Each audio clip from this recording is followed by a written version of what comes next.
তথ্য প্রযুক্তি ব্যবহার করার মাধ্যমে আমরা যে যে আদালত পরিচালনা করছি, আমি এখনও পর্যন্ত কোনো সমস্যা বোধ করিনি। দেখুন, আমাদের তথ্য প্রযুক্তি ব্যবহার করে আদালত পরিচালনা সংক্রান্ত একটা আইন আছে, যে আইনটা এখনও পর্যন্ত বহাল।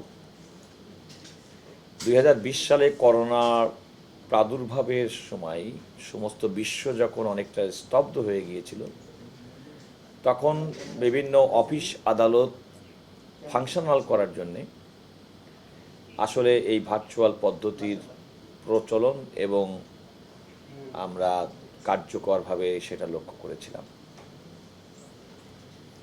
এবং সেটা কিন্তু অনেক দিন চলেছিল।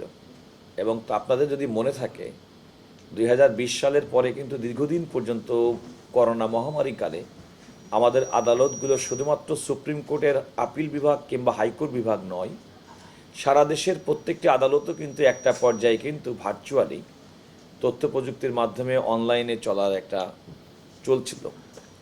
খেয়াল করে দেখবেন, তৎকালীন সময়ে আমরা যখন শুরু করেছিলাম তখন কিন্তু অনেক টেকনিক্যাল ডিফিকাল্টি ছিল, আমাদের অনেকের তথ্য প্রযুক্তি সম্পর্কে জ্ঞানের অপ্রতুলতা ছিল, এবং শুরুর দিকে আমরা যে সংকটটা আমরা দেখেছিলাম তখনকার সময়, আজকে যেহেতু প্রথম দিন চালু হলো, আমি এখনও সংকটের কথাটা শুনিনি। তবে আমাদের বেশ কিছু আইনজীবী বন্ধু গতকাল সুপ্রিম কোর্ট আইনজীবী সমিতি প্রাঙ্গণে তারা বলেছেন যে বর্তমান পরিস্থিতিতে ভার্চুয়াল কোর্ট অর্থাৎ অনলাইন আদালত ব্যবস্থার প্রয়োজন নেই। এই ক্ষেত্রে আমার একটাই বক্তব্য, সেটা হচ্ছে, দেখেন, আদালত পরিচালনাটা সম্পূর্ণভাবে এই সুপ্রিম কোর্টের আমাদের মাননীয় বাংলাদেশের মাননীয় প্রধান বিচারপতি তিনি আদালত ব্যবস্থাপনারা সুনির্দিষ্ট করে থাকেন। তিনি আদালতের পদ্ধতি, আদালতের বিচারকদের দায়িত্ব বন্টন থেকে শুরু করে সমস্ত কিছু কিন্তু তার উপরে নির্ভর করে। উনি মনে করেছেন সপ্তাহে 2 দিন ভার্চুয়াল কোর্ট করলে সুবিধা হবে, সেই বিবেচনায় করে উনি এটা করেছেন। আমার এই কথা বলতে বিন্দুমাত্র দ্বিধা নেই। ওনারা সিদ্ধান্ত গ্রহণের সময়, সম্ভবত এটা 7ই এপ্রিল, আমি আমাদের অতিরিক্ত অ্যাটর্নি জেনারেল এবং সুপ্রিম কোর্ট আইনজীবী সমিতির সভাপতি ব্যারিস্টার এম মাহবুদ্দিন খোকন, ভারপ্রাপ্ত সম্পাদক ব্যারিস্টার মাহফুজুর রহমান মিলন সহ আমাদেরকে কিন্তু ডেকেছিলেন, এবং ডেকে তিনি আমাদেরকে বলেছিলেন যে তিনি সপ্তাহে 2 দিন ভার্চুয়াল কোর্ট পরিচালনা করতে চান।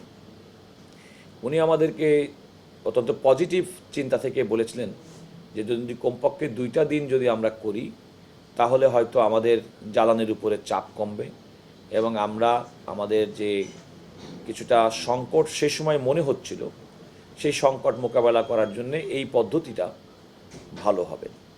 তো তিনি আমাদেরকে ইনফর্ম করার পরে সেটা আজকে থেকে কার্যকর হয়েছেন, এবং এর সুবিধা এবং অসুবিধা যেটাই হোক না কেন, আমরা যদি কোনো কারণে বুঝি যে এর অসুবিধা হচ্ছে, তাহলে আমরা সেটা মাননীয় প্রধান বিচারপতির কাছে তার দৃষ্টিতে আনতে পারি। আবার যদি দেখি যে না, ওনার এই সিদ্ধান্তটা আমরা সবাই রপ্ত এবং অভ্যস্ত হয়ে গেছে, তাহলে সেক্ষেত্রেও হয়তো তাকে আমরা বলতে পারি। তবে আমার কাছে যেটা মনে হয়েছে যে এই ব্যবস্থাটা কিন্তু সম্পূর্ণ সাময়িক, এটা কোনো দীর্ঘমেয়াদী কোনো ব্যবস্থা হিসেবে উনি গ্রহণ করেননি।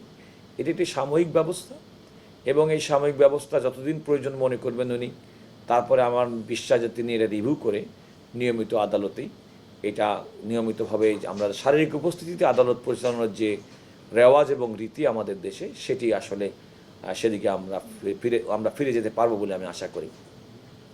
আমি মূলত সকাল থেকে আপিল বিভাগ, আপনারা জানেন 9টার সময় মাননীয় প্রধান বিচারপতির নেতৃত্বাধীন আপিল বিভাগ শুরু হয়েছে, এবং আমি বেশ কয়েকটি মামলা ডিসপোজাল আমি দেখেছি, এবং আমার কাছে ব্যক্তিগতভাবে মনে হয়েছে আপিল বিভাগে আজকের দিনের অর্থাৎ অন্য বুধবারের দিনের যে কোনো মামলা নিষ্পত্তির চেয়ে আমার কাছে মনে হয়েছে যে আজকের মামলার কার্যক্রমে একটু গতিশীলতা এসেছে।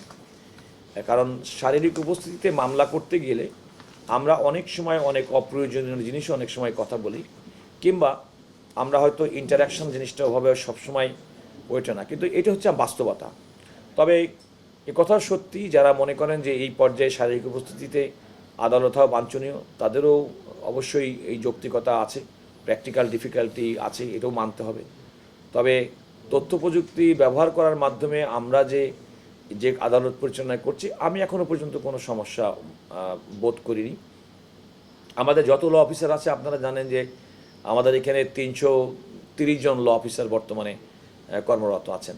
তো আমি বিভিন্ন আদালতে অনলাইনে ঢুকে তাদেরকে দেখেছি, তারা সেখানে দায়িত্ব পালন করছেন।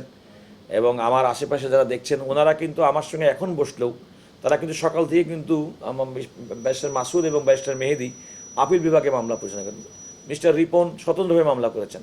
এবং আপনি দেখবেন আমাদের কনফারেন্স রুম বিভিন্ন আমাদের আইনজীবীদের আমাদের ল অফিসারদের বসার জায়গায় তারা কিন্তু সবই কিন্তু অনলাইনে কানেক্টেড। আমি বেশ কয়েকটি আদালতে নিজেও মামলা পরিচালনা করেছি। তো আমার কাছে এখনও পর্যন্ত প্র্যাকটিক্যাল কোনো ডিফিকাল্টি, আর আমরা তো এটা নতুন না, আমাদের 2020 সালে করোনার সময়কালে আমরা কিন্তু অভ্যস্ত হয়ে গেছিলাম।